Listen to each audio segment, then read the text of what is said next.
Bien, bueno, hoy día vamos a terminar el capítulo 4 y les recuerdo siempre que es importante que consideremos nosotros el capítulo 1, versículo 19, que nos da la pauta del estudio de Apocalipsis.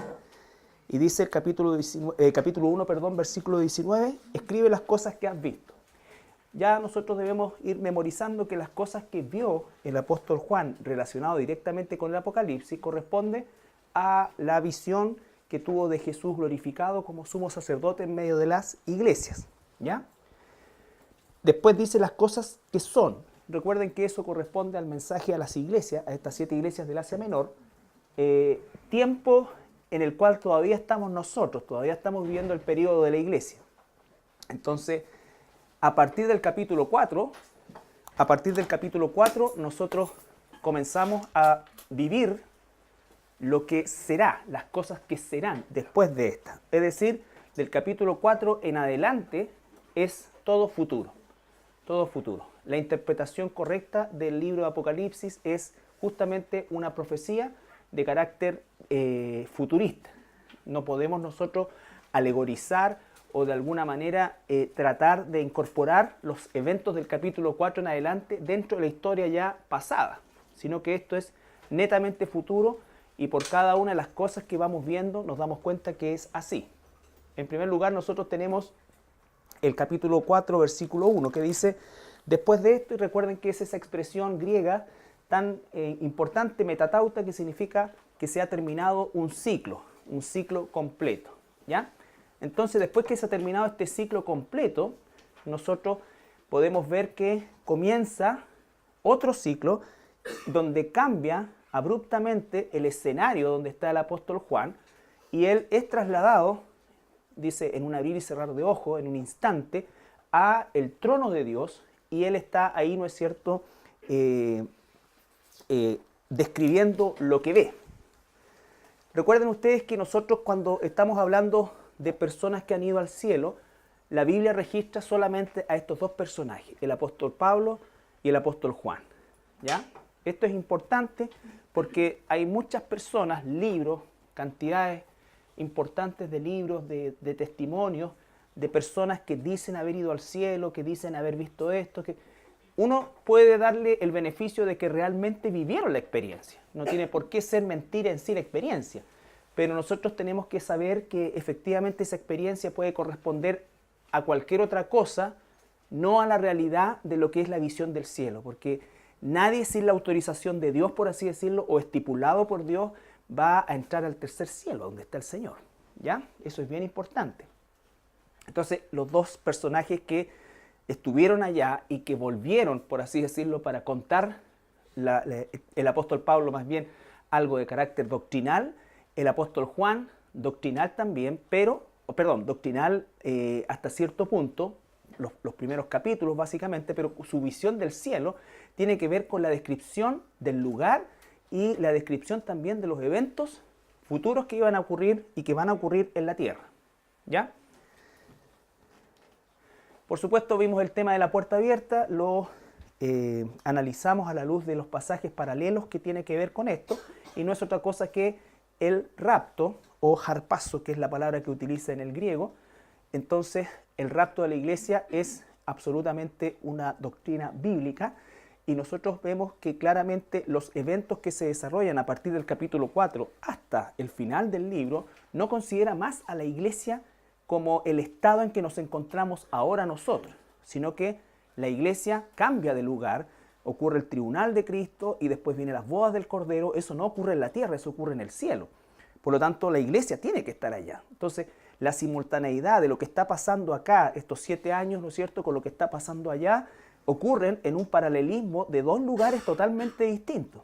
No es que esté la gran tribulación por aquí y por otro lado la iglesia casándose con Jesús. Por eso es que cuando las personas dicen, no, yo no creo en el rapto, porque el rapto es una cuestión que inventaron hace 2 siglos atrás, o 1 siglo y medio atrás, ¿ya? O que corresponde a tal o cual cosa. No, el rapto de la iglesia es una doctrina bíblica, ampliamente descrita en la Escritura, y que evidentemente por eso que la palabra metatauta cobra tanto valor. ¿Ya? Porque las cosas que vienen a continuación de ese metatauta tienen que ver con el futuro y con una visión clara de que la iglesia está en el cielo.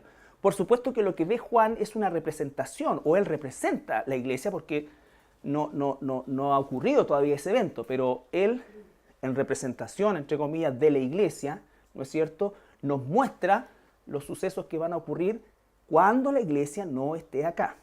Recuerden que del capítulo 4 al capítulo 19 de Apocalipsis, nosotros es una amplificación varias miles de veces, si lo hubiéramos en términos de microscopio, lo que es la descripción que hace de la semana 70 el profeta Daniel en un par de versículos, ¿ya?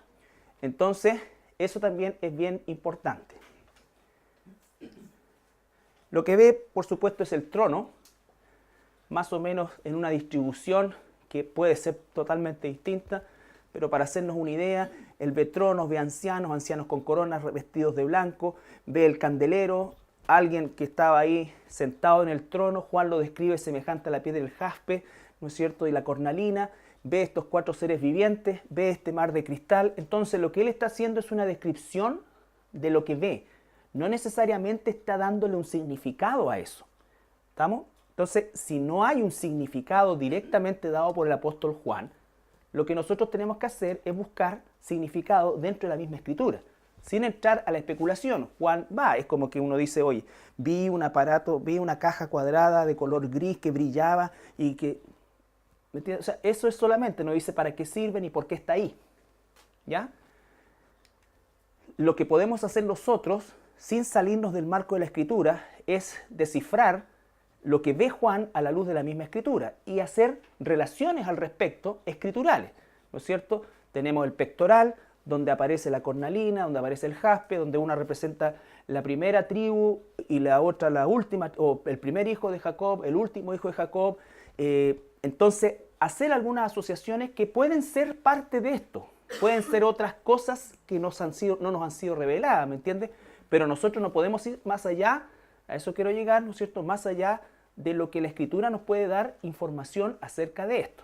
¿Qué es lo que sabemos nosotros? La forma o el aspecto que Juan ve del Señor Jesucristo es un aspecto a 2 piedras preciosas que pertenecían al pectoral del sumo sacerdote, que de alguna manera se relaciona también con la descripción que habitualmente hace el Señor, el alfa, la omega, el alef, el taf, el primero, el último, ¿no es cierto? La primera tribu, el primer hijo, el primogénito, y el último, ¿no es cierto? También el primogénito y el nombre Benjamín significa hijo de mi diestra, ¿no es cierto? Entonces también son elementos de los cuales nosotros podemos encontrar alguna asociación con nuestro Señor Jesucristo, ¿ya? Entonces la descripción que nosotros alcanzamos a tener de esto es a la luz de la Escritura y tampoco entrega mayores detalles que los que tenemos y los que estamos recibiendo. ¿Por qué? Porque en definitiva nosotros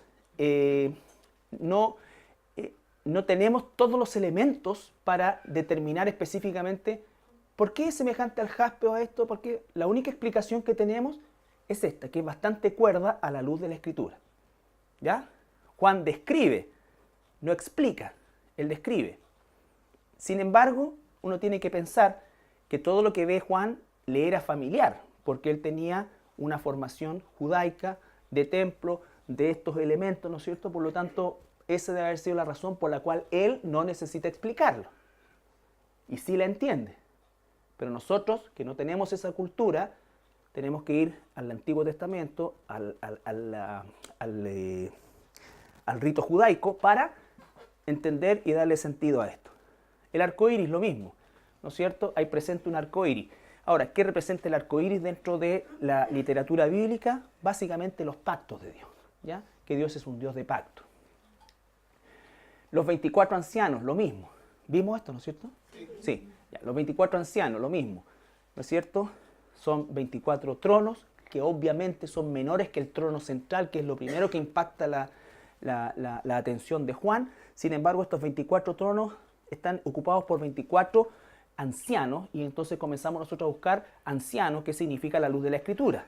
Y a la luz de la Escritura, tanto en la nación de Israel como en la iglesia, estamos hablando de personas que están gobernando, ya sea a la nación de Israel o a la iglesia. Ahora, en el caso de Israel eran 70 ancianos los que gobernaban o cogobernaban con Moisés, que fue el núcleo inicial para trabajar, ¿no es cierto?, en el gobierno del pueblo de Israel. En el caso del número 24, lo sacamos nosotros ¿de dónde? Recuerdan Primera de Crónicas que habla del orden sacerdotal, los descendientes de Aarón, y eso también se nos aplica a nosotros como iglesia por el hecho de que también somos sacerdotes. Entonces ahí aparece el número 24, que en definitiva son los descendientes de los dos hijos vivos que quedaron de Aarón. Recuerden que los otros dos, por ofrecer fuego extraño, Nadab y Abiú, murieron. Y de uno hubieron 16 y de otro hubieron 8, y ahí se completa el número 24, y después se encuentra una fórmula en la cual iban a haber turnos para ministrar en el santuario. ¿Estamos? Entonces, ahí tenemos nosotros el concepto 24. Gobierno, liderazgo, ¿no es cierto? Ropas blancas que se le han prometido también a la iglesia, y lo tenemos en varios pasajes, ¿no es cierto? Que son el signo o el símbolo de que hemos sido redimidos, limpiados, ¿ya? Y la corona también es algo que se le promete a la iglesia, ¿ya? A la iglesia. Entonces, en conclusión, nosotros encontramos algunos elementos que nos hacen pensar básicamente que esto sería el tribunal de la iglesia, cogobernando con el Señor Jesucristo, ¿ya? Lo vamos a explicar más adelante, porque ¿por qué pienso yo a la luz de esto? No pienso yo, sino que deduzco escrituralmente que es la iglesia que tiene su función sacerdotal y su función también como anciano. ¿Por qué? Porque también nos dice el libro de Hechos, perdón, de Primera de Pedro, que Israel, perdón, claro, pero dice también que los 12 apóstoles van a juzgar a las 12 tribus de Israel. Entonces, y lo otro es que Israel, esto un poquito más adelante, Israel, según lo que nos muestra la Escritura, va a tener un gobierno terrenal con el Mesías, ¿ya?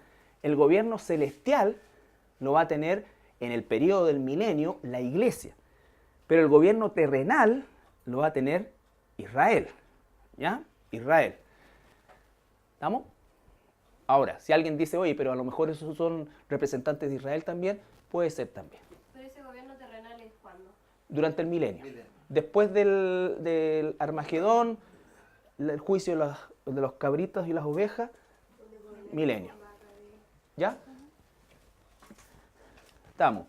Y ahí, bueno, ese Mateo 19, 28, perdón, ese es el pasaje que decía, ¿no es cierto?, que va a juzgar, cuando ustedes se sienten conmigo en mi trono, dice, juzgarán a las 12 tribus de Israel. Y así podemos encontrar, ¿no es cierto?, elementos que nos ayuden a entender que aquí estamos frente a la representación de la iglesia, ¿ya?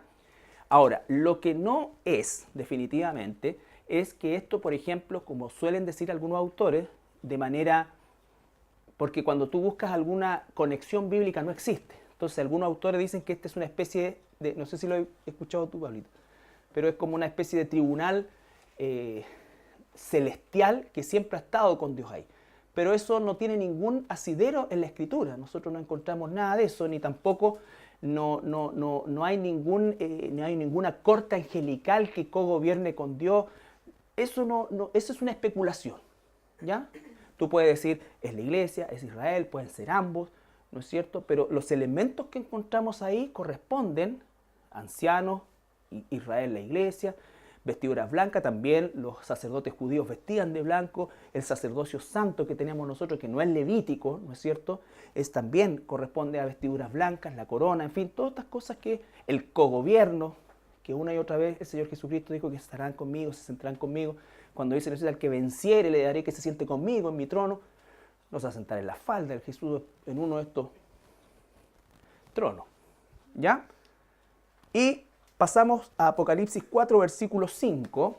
Recuerde que el propósito principal del estudio es nosotros entender la seguidilla de eventos y entender y ver y agradecer a nuestro Dios amado que la iglesia no va a estar en este periodo.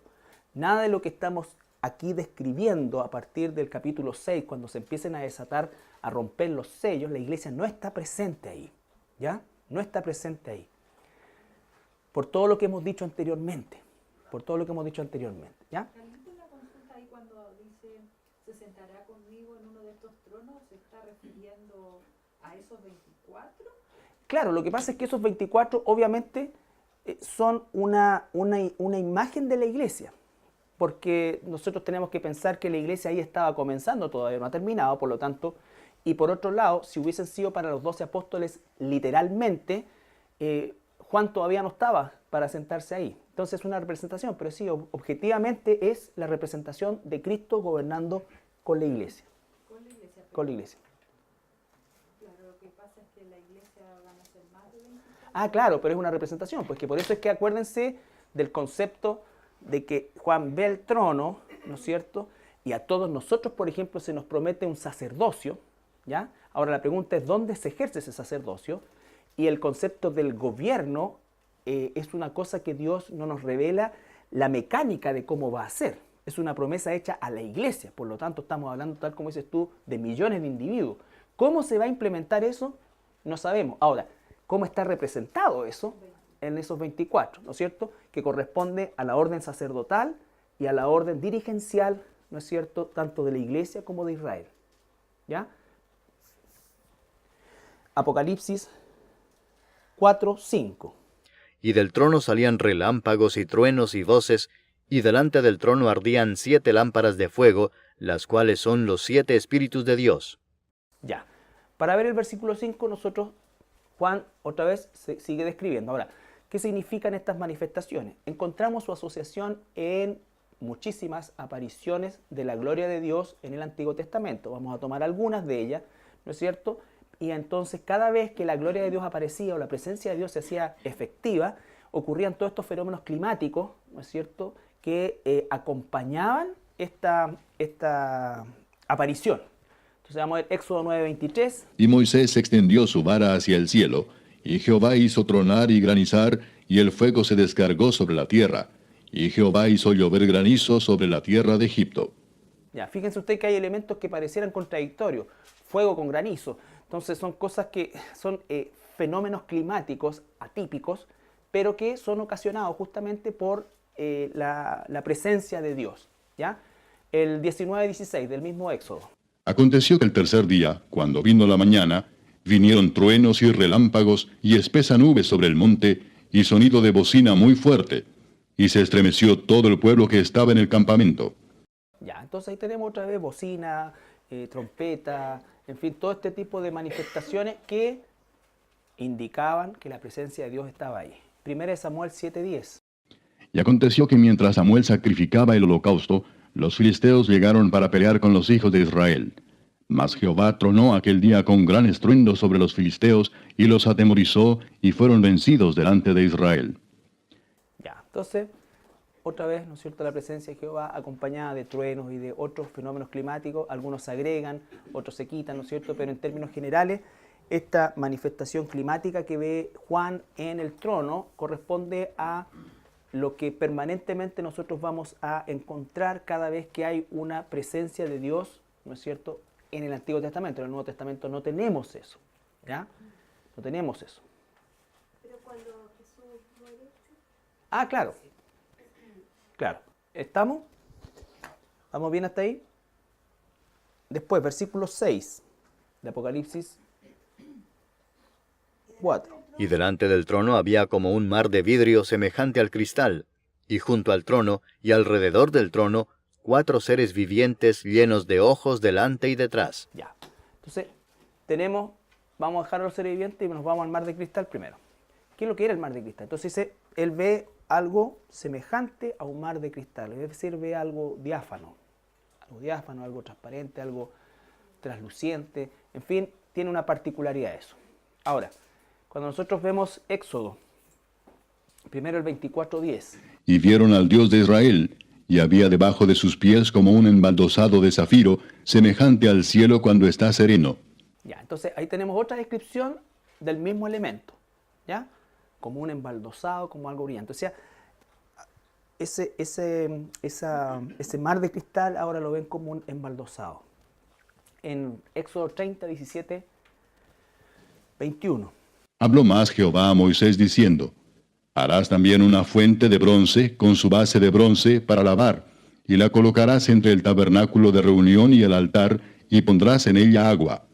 Y de ella se lavarán a Aarón y sus hijos las manos y los pies. Cuando entren en el tabernáculo de reunión, se lavarán con agua, para que no mueran. Y cuando se acerquen al altar para ministrar, para quemar la ofrenda encendida para Jehová, se lavarán las manos y los pies para que no mueran. Y lo tendrán por estatuto perpetuo, él y su descendencia por sus generaciones. Ya. Entonces, este era el tabernáculo. ¿Recuerdan, no es cierto? La imagen del tabernáculo. Este era el altar del sacrificio diario, que estaba constantemente ardiendo.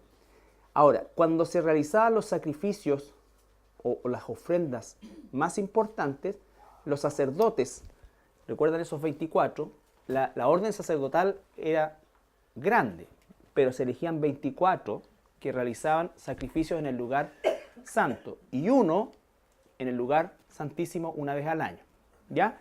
Ahora, los que entraban al lugar santo tenían que lavarse acá. Esto era una forma de purificarse antes de entrar a la presencia de Dios, que en el caso del tabernáculo venía ahí. ¿Ya? Entonces, el mar de cristal que ve Juan, que ven en el Éxodo, es el verdadero, como te dijera, la verdadera superficie donde Dios está posado, por así decir. Estoy hablando de cosas tratando de, ¿cómo se dice esto? Antropomorfismo, o sea, posar, Dios se posa en esta especie de embaldosado, brillante, precioso, que Juan lo describe como un mar y en el Éxodo lo describen como un embaldosado, que en definitiva es una separación entre el hombre o las criaturas y Dios. Recuerden cuando Moisés va y sube al monte y le dice, sácate los pies porque el lugar que estás pisando es santo. ¿Ya? Entonces hay una condición de separación por medio de esto que se llama mar de cristal. Más adelante dice que nosotros vamos a estar alabando en ese mar de cristal. ¿Por qué? Porque ya ese mar de cristal no va a ser divisorio. ¿Ya? No va a ser divisorio. Pero acá sí era divisorio. Y en el trono todavía es divisorio lo que está viendo Juan. ¿Ya? En 2 de Crónicas 4. Allá se ve más clarito. Si ustedes pueden mirar el tabernáculo allá. Ahí está el altar. El mar de cristal.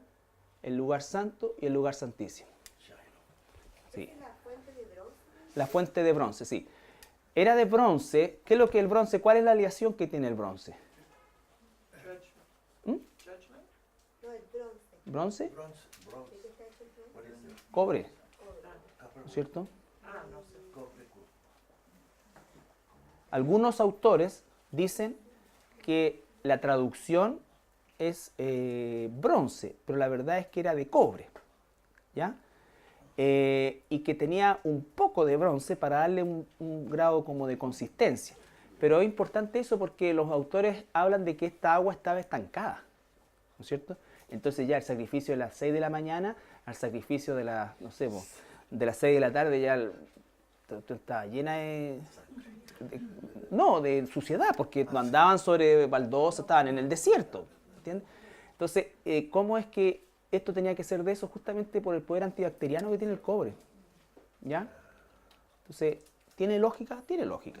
¿Dice la Biblia que era así? No, pero sabemos que Dios no hace ninguna cuestión al azar. Claro, pero la traducción es bronce, pero dice que la aleación era mayoritariamente cobre, principalmente por el tema este. ¿Ya? Un dato al margen. Bien, entonces, 2 de Crónicas 4, 2 al 6. También hizo un mar de fundición, el cual tenía 10 codos de un borde al otro, enteramente redondo. Pausa. Lo que va a describir acá, lo que es Crónicas, es el mar de cristal que construyeron para el templo. Recuerden que esto, los judíos, durante 40 años estuvieron dando vueltas en el desierto. Por ejemplo, pasaba 1 o 2 años y tenían que levantar todo el campamento y armar. Este era el definitivo. Entonces, observen las magnitudes. Un codo son 45 centímetros más o menos. ¿Ya? Más o menos. Su altura era de 5 codos, y un cordón de 30 codos de largo lo ceñía alrededor. Y debajo del mar había figuras de calabazas que lo circundaban, 10 en cada codo alrededor. Eran 2 hileras de calabazas fundidas juntamente con el mar. Estaba sentado sobre 12 bueyes, 3 de los cuales miraban al norte, 3 al occidente, 3 al sur y 3 al oriente. Y el mar descansaba sobre ellos, y las ancas de ellos estaban hacia adentro. Y tenía de grueso un palmo menor, y el borde tenía la forma del borde de un cáliz o de una flor de lis, y le cabían 3000 batos. Hizo también 10 fuentes, y puso 5 a la derecha y 5 a la izquierda, para lavar y limpiar en ellas lo que se ofrecía en holocausto. Pero el mar era para que los sacerdotes se lavaran en él. Ya, el mar era solamente para los sacerdotes. Entonces, estamos hablando de una estructura bastante más grande, asentada sobre estos toros, ¿no es cierto?, que estaban con sus ancas y en distintas direcciones. ¿Ya? Esa era digamos, la estructura definitiva que estuvo en el templo de Salomón. No se describe esa estructura en el templo de Herodes. No se describe, pero suponemos que también estuvo. Este es el templo de Salomón, el primer templo. ¿Estamos? Entonces, claro, este era un templo portátil. No, por eso estaba hecho en base a pieles y esta eran una especie de estacas que se colocaban con unas telas que se conseguían. ¿Ya? ¿Entendemos el concepto del mar de cristal? ¿Ya? Lo que la Biblia nos dice, no vamos más allá. Versículo 6 del Apocalipsis 6, 4:6. Y delante del trono había como un mar de vidrio semejante al cristal, y junto al trono y alrededor del trono 4 seres vivientes llenos de ojos delante y detrás. El primer ser viviente era semejante a un león, el segundo era semejante a un becerro, el tercero tenía rostro como de hombre, y el cuarto era semejante a un águila volando. Y los 4 seres vivientes tenían cada uno 6 alas, y alrededor y por dentro estaban llenos de ojos, y no cesaban día y noche de decir: Santo, santo, santo es el Señor Dios Todopoderoso, el que era, el que es y el que ha de venir. Ya. Entonces ahora tenemos 4 personajes, seres vivientes, que tienen características sumamente particulares, que, vuelvo a insistir, cuando nosotros leemos esto, parece que Juan, ¿cierto?, se fumó algo, pero tenemos que entender todo el concepto de la simbología que hay detrás de esto, ¿ya? Y otra vez, la simbología no la podemos nosotros asumir de carácter especulativa. La escritura no es de interpretación privada, eso significa que nosotros no especulamos en la escritura, sino que básicamente lo que la escritura nos dice, eso tratamos dentro de la luz que llegamos a tener de interpretarla. En algunos casos solamente es para describirla, pero vuelvo a insistir que no tenemos una respuesta completa, contundente. Sí tenemos una respuesta lo suficientemente importante para entender el significado de por qué está eso ahí. Y nada más que eso, porque recuerden que estamos hablando de una condición futura y lo que Juan está describiendo son cosas que no podemos nosotros encontrar en nuestra experiencia humana ninguna cosa que se compare a eso, ¿ya? Por eso es que él usa la palabra en el griego zoá, que es ser viviente, nada más. Y vamos a ver que en el Antiguo Testamento Ezequiel y Isaías a uno le llama serafín, que es saraf, que significa ser brillante, y querubín, querub, que significa ser brillante o ser que se incendia. ¿Ya? Eso son pero es una descripción de lo que ven, no saben qué es lo que es. ¿Ya? ¿Qué características tenía? Dice que estaban llenos de ojos y tenían rostros de león, becerro, hombre y águila. ¿Ya? Y que estaban ubicados ¿dónde en el trono? Delante del trono. ¿Ya? Claro. Entonces, claro, lo que nosotros vamos a ver, ¿no es cierto?, es que, por ejemplo, Isaías 6, 1 al 7, ¿dónde es que aparecen estos seres vivientes también? No es la primera vez que aparecen en la Escritura. Isaías 6, 1 al 7. En el año que murió el rey Usías, vi yo al Señor sentado sobre un trono alto y sublime, y sus faldas llenaban el templo. Por encima de él había serafines. Cada uno tenía 6 alas. Con 2 cubrían sus rostros, con 2 cubrían sus pies, y con 2 volaban. Y el uno al otro daba voces diciendo, Santo, Santo, Santo, Jehová de los ejércitos. Toda la tierra está llena de su gloria. Y los quiciales de las puertas se estremecieron con la voz del que clamaba, y la casa se llenó de humo. Entonces dije, ay de mí que soy muerto, porque siendo hombre inmundo de labios, y habitando en medio de pueblo que tiene labios inmundos, han visto mis ojos al Rey, Jehová de los ejércitos. Y voló hacia mí uno de los serafines, teniendo en su mano un carbón encendido, tomado del altar con unas tenazas, y tocando con él sobre mi boca, dijo, He aquí que esto tocó tus labios, y es quitada tu culpa, y limpio tu pecado. ¿Estamos? Entonces, no nos enfocamos, para darle contexto leemos los otros versículos, pero tenemos ahí la descripción justamente de un serafín, dice un saraf, que es ser brillante, ¿ya? Y lo vio las 6 alas, pero a diferencia de Juan es tomado y llevado al lugar del trono, es decir, donde está establecido. En este caso Isaías ve una visión del trono, es por decir una cosa, el trono vino a él. En el caso de Juan va al trono, ¿ya? Tenemos entonces después Ezequiel 1, 1 al 28 primero. Estamos viendo acá solamente que no es la primera vez que aparecen estos seres, ¿ya?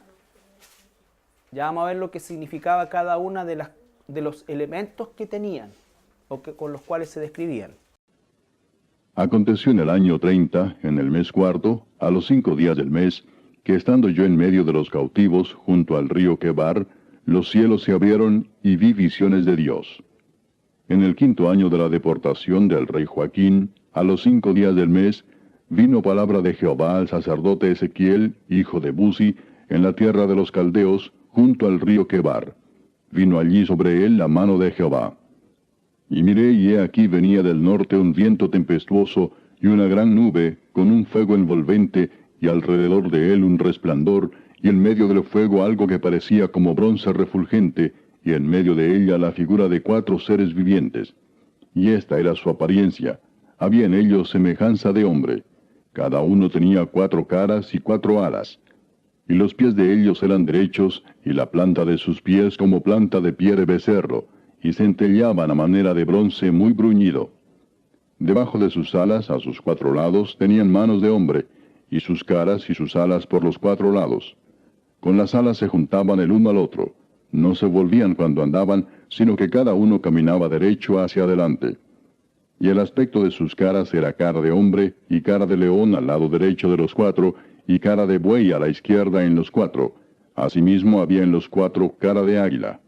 Así eran sus caras.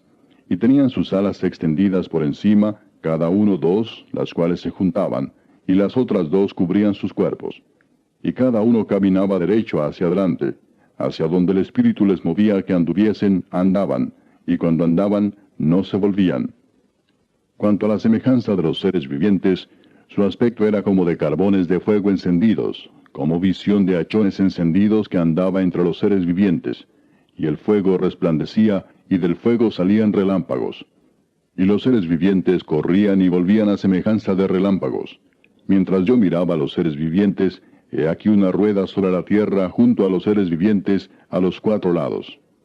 El aspecto de las ruedas y su obra era semejante al color del crisólito, y las 4 tenían una misma semejanza. Su apariencia y su obra eran como rueda en medio de rueda. Cuando andaban, se movían hacia sus 4 costados. No se volvían cuando andaban. Y sus arcos eran altos y espantosos, y llenos de ojos alrededor en las 4. Y cuando los seres vivientes andaban, las ruedas andaban junto a ellos, y cuando los seres vivientes se levantaban de la tierra, las ruedas se levantaban. Hacia donde el Espíritu les movía que anduviesen, andaban. Hacia donde les movía el Espíritu que anduviesen, las ruedas también se levantaban tras ellos, porque el Espíritu de los seres vivientes estaba en las ruedas. Cuando ellos andaban, andaban ellas, y cuando ellos se paraban ellas. Asimismo, cuando se levantaban de la tierra, las ruedas se levantaban tras ellos, porque el espíritu de los seres vivientes estaba en las ruedas. Y sobre las cabezas de los seres vivientes aparecía una expansión a manera de cristal maravilloso extendido encima sobre sus cabezas. Y debajo de la expansión, las alas de ellos estaban derechas, extendiéndose la una hacia la otra, y cada uno tenía 2 alas que cubrían su cuerpo. Y oí el sonido de sus alas cuando andaban, como sonido de muchas aguas, como la voz del Omnipotente, como ruido de muchedumbre, como el ruido de un ejército. Cuando se paraban, bajaban sus alas. Y cuando se paraban y bajaban sus alas, se oía una voz de arriba de la expansión que había sobre sus cabezas. Y sobre la expansión que había sobre sus cabezas se veía la figura de un trono que parecía de piedra de zafiro, y sobre la figura del trono había una semejanza que parecía de hombre sentado sobre él. Y vi apariencia como de bronce refulgente, como apariencia de fuego dentro de ella en derredor, desde el aspecto de sus lomos para arriba, y desde sus lomos para abajo vi que parecía como fuego y que tenía resplandor alrededor. Como parece el arco iris que está en las nubes el día que llueve, así era el parecer del resplandor alrededor. Esta fue la visión de la semejanza de la gloria de Jehová. Y cuando yo la vi, me postré sobre mi rostro y oí la voz de uno que hablaba. Ya. Bueno, es una descripción detallada, compleja, pero que nosotros tenemos que ceñirnos específicamente a que lo que escuchamos ahí, seguramente hay elementos que ya conocemos, ¿no es cierto? Tenemos seres vivientes, tenemos alas, tenemos esto, ¿no es cierto? Tenemos el arco iris, tenemos el trono. Entonces está viendo Ezequiel una visión más amplia que la que vio Isaías del trono, ¿ya? Describe más cosas, pero es el mismo trono. Ahora, hay una diferencia entre la visión, entre lo que ve Juan, que es el trono establecido, y lo que ve Ezequiel, que es como que el trono viene a él y se mueve de alguna manera. Entonces por eso dice que los seres vivientes se mueven para allá, para acá, que esta rueda que está llena de ojos. Podríamos nosotros, bueno, y ahí es donde se toman todos los ufólogos, a decir, viste, que eran ovnis, los ojos eran luces, y toda esta cosa así, y las ruedas. O sea, da para hacer libros de eso. Pero a nosotros la descripción justamente son de elementos ajenos en su formación a nosotros, pero que no son ajenos, a los elementos de los cuales están hechos, por así decir, no son ajenos a nosotros. Por ejemplo, Ezequiel ve que un ser tenía 4 caras y Juan ve una cara por ser. Es posible que esto, como estaban estáticos, a lo mejor los vio de frente nomás y las otras caras estaban para el otro lado, y estos, como se movían, lo vio en toda su plenitud. No lo sabemos, pero se repiten las caras. El número, ¿no es cierto?, cambia, porque cada uno de estos seres, según Ezequiel, tenía 4 caras, y cada cara era una de águila, otro de hombre, otro de toro, ¿no es cierto?, y el otro de león. ¿Ya? Bien. Ahora, ¿qué significa esto, o cómo podemos nosotros encontrarle un significado a esto? Otra vez vamos a la Biblia. Bueno, ahí están los serafines y los querubines, que en rigor significan lo mismo, pero el querubín, la diferencia era que lo veía como una especie de antorcha, que es lo que dice ahí el echón. ¿Cómo es? Echón es una antorcha. Entonces era como que el fuego justamente porque estaban moviendo. Isaías vio como una cosa más estática, como un brillo. Estoy en ese sentido haciendo una especulación a partir de la visión, ¿ya? Juan lo vio establecido, exacto, así como quietito, como está, ¿ya? Ya lo va a ver en movimiento, pero Ezequiel lo ve más amplio, hace una descripción más grande y ve más movimiento. Lo otro que es interesante, que estas apariciones, ¿no es cierto?, son apariciones varios siglos después, estamos hablando del tiempo de la cautividad, en el caso de Ezequiel, de la cautividad babilónica, varios siglos después, pero la primera alusión que tenemos nosotros a los querubines está en la construcción del arca. ¿Ya?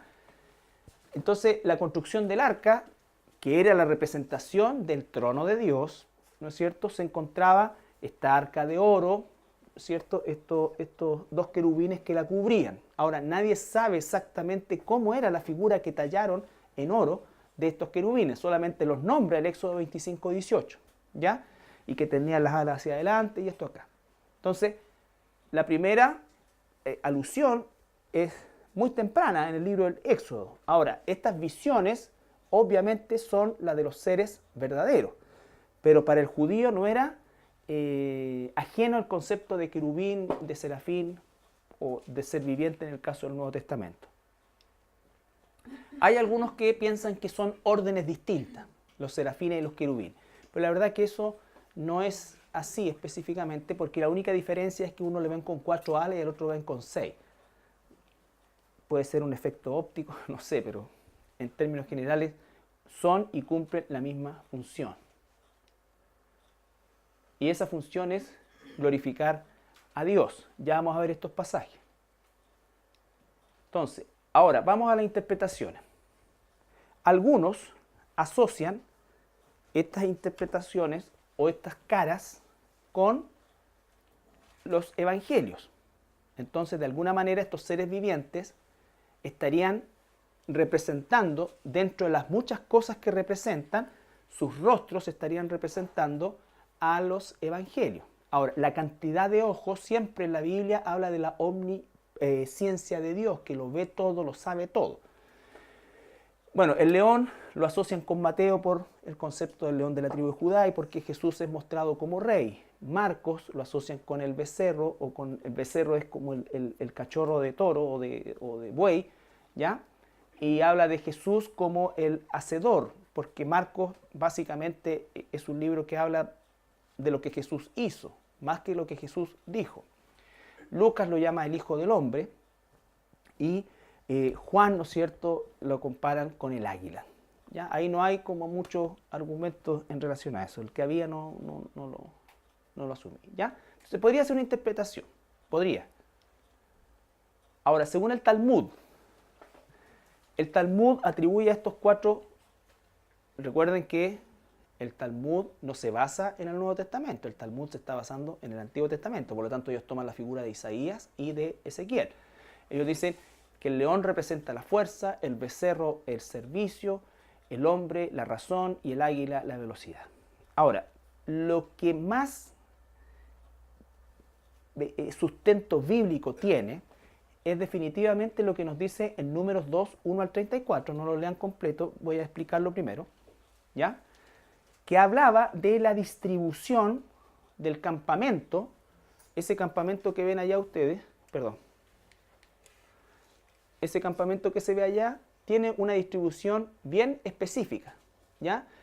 La gente no se acomodaba como ella quería, ¿ya? Me hagan este lugar, no es como en la Pampilla. Tenían lugares designados, las tribus, ¿ya? De cada tribu había un jefe de familia que de alguna manera hacía de cabeza de las tribus que representaba. Y estas tribus, acá está el tabernáculo, la figura de la presencia de Dios, y se formaban así: Rubén, Simeón y Gad bajo un estandarte con figura de hombre. ¿Ya? Esto es lo que nos explica la Biblia. Después tenemos Efraín, Manasés y Benjamín bajo un estandarte de becerro. Dan, Aser y Neftalí bajo un estandarte de águila. Judá, Isaacar, Zabulón bajo el estandarte del león. Tenía que ser porque Judá tiene la conexión directa con el león, ¿ya? Y entonces, y ahí están Merari, Gerson, Coat, los coatitas, si se acuerdan, Aarón, eran los cabezas de familia. Esta era, cada vez que Israel armaba campamento, esta era, por indicación de Dios a Moisés, la forma en cómo tenían que las tribus formarse, ¿ya? O distribuirse alrededor del tabernáculo. ¿Estamos? Entonces, eso es lo que a lo menos yo, más sustento bíblico, le encuentro a las caras de los seres vivientes. Esta es la representación que tienen. Tenían una representación bien clara en los estandartes. Un toro, un hombre, el león y el águila, ¿ya? Ahora, aparecen un ser viviente con las mismas caras, ¿no es cierto? O representando esas caras, son 4 también, están alrededor del trono de Dios, dice, delante y alrededor del trono de Dios. Por lo tanto, están de alguna manera haciendo este ordenamiento. Y no nos olvidemos nunca que Moisés, siempre el Señor le dijo que lo que hacía, lo que tenía que hacer, o lo que hacía era conforme al modelo del cielo. Entonces, ese modelo del cielo lo replicó acá. No sabemos exactamente por qué ¿cómo se llama? Un estandarte de león, o por qué fue un león y no un tigre. Bueno, podríamos también encontrar argumentos bíblicos al respecto. Pero lo importante es que cada tribu, y por ejemplo en Silo, donde estuvimos, se encontró el lugar donde se colocaba el tabernáculo. ¿Ya? Realmente es impresionante. Bueno, y se recreó de alguna manera esa formación que vimos en la diapositiva anterior, pero también se descubrió que cada tribu tenía su propio estandarte, ¿ya? Que estos estandartes león, becerro, águila era para la distribución, estaban distribuidos y se asociaban. Y esto tenía que ver, y esto ya consultándonos con personas estudiosos del judaísmo propiamente tal, ellos dicen que la distribución de la tierra prometida iba a ser, ¿no es cierto?, a la manera del campamento que tenían en el desierto, ¿no es cierto?, que iba a estar el templo en el centro y las tribus, la división de tierras que se iban a hacer desde estas características. Pero nosotros vemos que los israelitas no cumplieron ni la conquista de la tierra, ni la distribución de la tierra de la manera, ¿no es cierto?, en que ordenada, de manera ordenada. De hecho, hubieron 2 tribus que se quedaron del otro lado del Jordán. Del otro lado del Jordán ni siquiera lo cruzaron. Entonces, y Rubén, ¿no? La media tribu Manasés. Entonces, esos ni siquiera cruzaron. Entonces, lo que realmente debía haber ocurrido en la tierra prometida era que se replicara la formación o la distribución del desierto en la tierra prometida. En vez del tabernáculo, el templo, ¿no es cierto? Y las tribus distribuidas de esa manera. Bueno, no ocurrió así, pero esa era más o menos la razón de esto. Entonces, lo que vemos nosotros, o lo que ve Juan y nos describe en el trono de Dios, de estos 4 seres vivientes delante y alrededor del trono, representan justamente lo que la distribución que originalmente debieron haber tenido las tribus, y que con toda seguridad en el tiempo del milenio se va a restablecer, o se va a establecer, mejor dicho, como debió haber sido. ¿Ya? ¿Estamos hasta ahí? Pero eso va a ser como que van a haber divisiones dentro de los hijos de Dios para vivir así. No, judíos, o sea, israelitas, porque ahí se va a erradicar el gentilicio actual, que es judío, por el gentilicio real, que es israelita. ¿Ya? Israelita. Y nosotros empezamos a ver un destello de eso cuando encontramos los 144.000, que hoy día, por ejemplo, hay toda una, bueno, no hoy día, hace décadas, hay una cruzada de muchos millones de dólares en Israel para encontrar los linajes, sobre todo de los sacerdotes, de las familias sacerdotales, para encontrarlos, ¿no es cierto?, y llevarlos y prepararlos para los sacrificios del tercer templo que van a construir. Pero obviamente todo eso se perdió con el incendio y la destrucción de Jerusalén en el año 70. Es decir, todos los libros genealógicos se perdieron en el año 70. Sin embargo, Dios obviamente sabe quiénes son de estos de acá, pues, y Él los va a reunir a estos 144.000 y los va a mandar a predicar el Evangelio. ¿Ya? Lo que me interesaba hoy día era básicamente que nosotros entendiéramos a la luz de la Escritura que existe una representación de esto. Entonces, cuando llego al punto, y esté leyendo o releyendo el Apocalipsis, llego al punto de los seres vivientes, entonces sé que esto tiene una representación de una distribución que había de las tribus, que originalmente ha sido así y que se debió haber replicado en la conquista de la tierra prometida. No se hizo, pero las cosas de Dios igual se van a tener que cumplir. Eso estaba en el cielo. ¿A qué se refiere el disco hacia dónde iban los seres vivientes. Eso no lo explica. No lo explica. Podríamos especular, pero entendemos Porque que es es, como el espíritu claro, es como la visión del trono en movimiento. Ahora, en el caso del trono estático que describe Juan, los seres vivientes están llenos de ojos. Pero en el caso son las ruedas las que tienen los ojos. Entonces, pero ¿qué significa cantidad de ojos o ojos? Es básicamente la omnisciencia de Dios, ¿ya? Y recuerden ustedes que estos conceptos no son solamente, ¿no es cierto?, parte de los israelitas. El concepto del ojo que todo lo ve y el ojo egipcio y todo esto estaba en la cultura babilónica siglos antes de que Israel naciera como nación, ¿ya? Por lo tanto, es un concepto que hasta culturalmente es como el sacerdocio. El concepto de las órdenes sacerdotales, estamos en Mesopotamia desde los albores, por supuesto que con idolatría, todo, pero en la mente de la gente había siempre un concepto de sacerdocio, de sacrificio y de todo esto. Dios tomó esto, por supuesto, y lo hizo correctamente.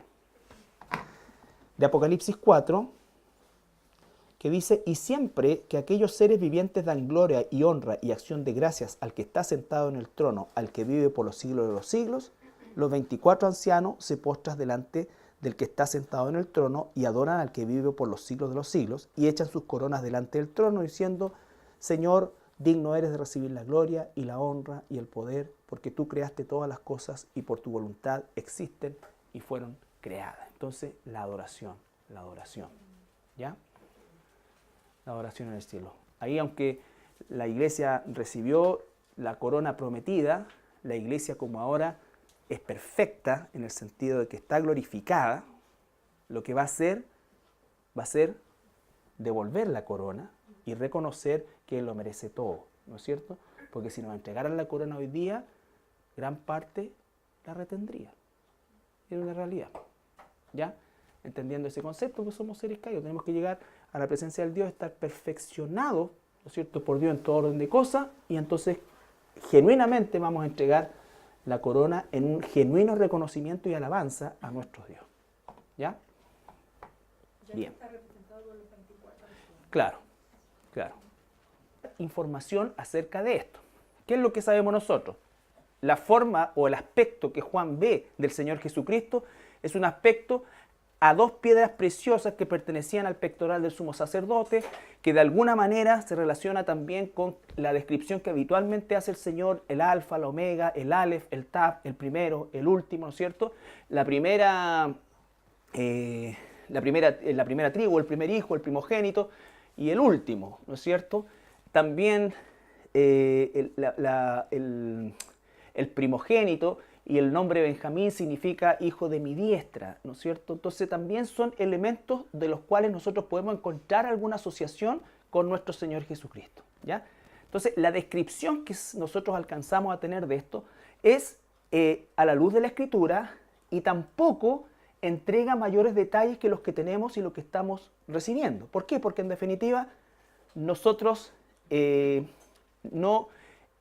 no tenemos todos los elementos para determinar específicamente por qué es semejante al jaspe o a esto, porque la única explicación que tenemos es esta, que es bastante cuerda a la luz de la Escritura.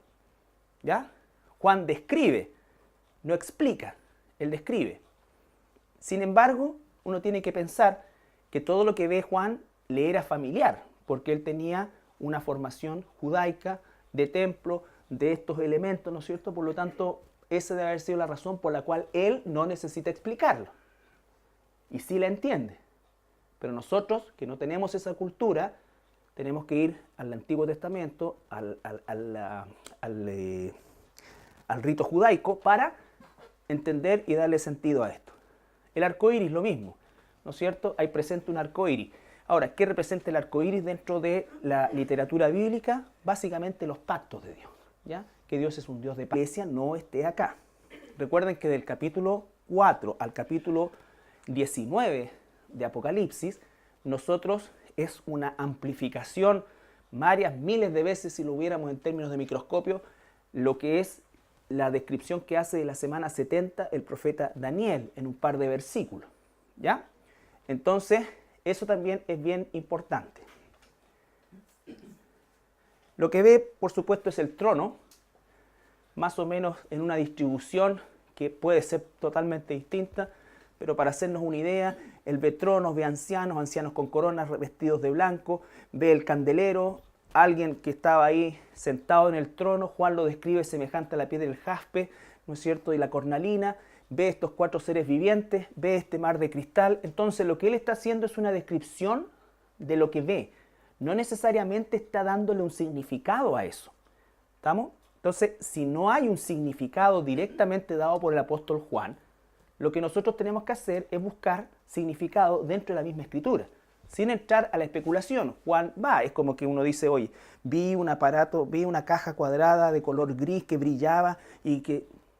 ¿Me entiendes? O sea, eso es solamente, no dice para qué sirve ni por qué está ahí. ¿Ya? Lo que podemos hacer nosotros, sin salirnos del marco de la escritura, es descifrar lo que ve Juan a la luz de la misma escritura y hacer relaciones al respecto escriturales, ¿no es cierto? Tenemos el pectoral, donde aparece la cornalina, donde aparece el jaspe, donde una representa la primera tribu y la otra la última, o el primer hijo de Jacob, el último hijo de Jacob. Entonces, hacer algunas asociaciones que pueden ser parte de esto, pueden ser otras cosas que no nos han sido reveladas, ¿me entiendes?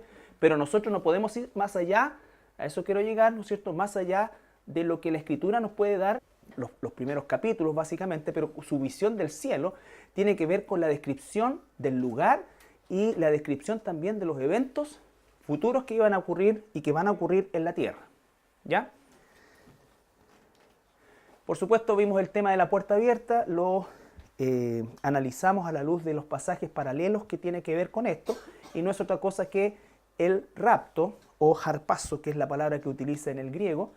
Entonces, el rapto de la iglesia es absolutamente una doctrina bíblica, y nosotros vemos que claramente los eventos que se desarrollan a partir del capítulo 4 hasta el final del libro no considera más a la iglesia como el estado en que nos encontramos ahora nosotros, sino que la iglesia cambia de lugar, ocurre el tribunal de Cristo y después vienen las bodas del Cordero. Eso no ocurre en la tierra, eso ocurre en el cielo.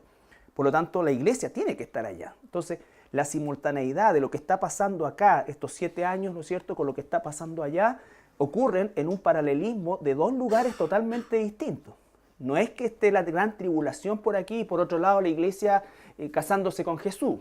Por eso es que cuando las personas dicen, no, yo no creo en el rapto, porque el rapto es una cuestión que inventaron hace 2 siglos atrás, o 1 siglo y medio atrás, ¿ya? O que corresponde a tal o cual cosa. No, el rapto de la iglesia es una doctrina bíblica ampliamente descrita en la Escritura y que evidentemente por eso que la palabra metatauta cobra tanto valor. ¿Ya? Porque las cosas que vienen a continuación de ese metatauta tienen que ver con el futuro y con una visión clara de que la iglesia está en el cielo. Por supuesto que lo que ve Juan es una representación, o él representa la iglesia porque no ha ocurrido todavía ese evento, pero él, en representación, entre comillas, de la iglesia, ¿no es cierto?, nos muestra los sucesos que van a ocurrir cuando le tratar de incorporar los eventos del capítulo 4 en adelante dentro de la historia ya pasada, sino que esto es netamente futuro y por cada una de las cosas que vamos viendo nos damos cuenta que es así. En primer lugar, nosotros tenemos el capítulo 4, versículo 1, que dice, después de esto, y recuerden que es esa expresión griega tan importante, metatauta, que significa que se ha terminado un ciclo completo, ¿ya? Entonces, después que se ha terminado este ciclo completo, nosotros podemos ver que comienza otro ciclo donde cambia abruptamente el escenario donde está el apóstol Juan y él es trasladado, dice, en un abrir y cerrar de ojos, en un instante, a el trono de Dios y él está ahí, ¿no es cierto?, describiendo lo que ve. Recuerden ustedes que nosotros cuando estamos hablando de personas que han ido al cielo, la Biblia registra solamente a estos 2 personajes, el apóstol Pablo y el apóstol Juan, ¿ya? Esto es importante porque hay muchas personas, libros, cantidades importantes de libros, de testimonios, de personas que dicen haber ido al cielo, que dicen haber visto esto, que uno puede darle el beneficio de que realmente vivieron la experiencia. No tiene por qué ser mentira en sí la experiencia. pero nosotros tenemos que saber que efectivamente esa experiencia puede corresponder a cualquier otra cosa, no a la realidad de lo que es la visión del cielo, porque nadie sin la autorización de Dios, por así decirlo, o estipulado por Dios, va a entrar al tercer cielo, donde está el Señor. ¿Ya? Eso es bien importante. Entonces, los dos personajes que estuvieron allá y que volvieron, por así decirlo, para contar el apóstol Pablo más bien algo de carácter doctrinal, el apóstol Juan doctrinal también, pero, doctrinal hasta cierto punto.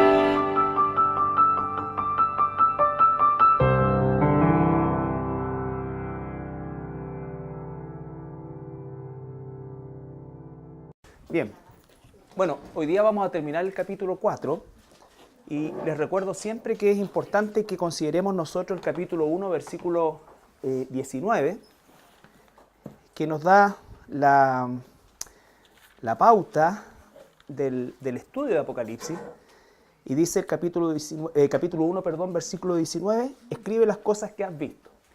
Ya nosotros debemos ir memorizando que las cosas que vio el apóstol Juan relacionado directamente con el Apocalipsis corresponde a la visión que tuvo de Jesús glorificado como sumo sacerdote en medio de las iglesias. ¿Ya? Después dice las cosas que son. Recuerden que eso corresponde al mensaje a las iglesias, a estas 7 iglesias del Asia Menor, tiempo en el cual todavía estamos nosotros, todavía estamos viviendo el periodo de la iglesia. Entonces, a partir del capítulo 4, nosotros comenzamos a vivir lo que será, las cosas que serán después de esta. Es decir, del capítulo 4 en adelante es todo futuro, todo futuro. La interpretación correcta del libro de Apocalipsis es justamente una profecía de carácter futurista. No podemos nosotros alegorizar o de alguna manera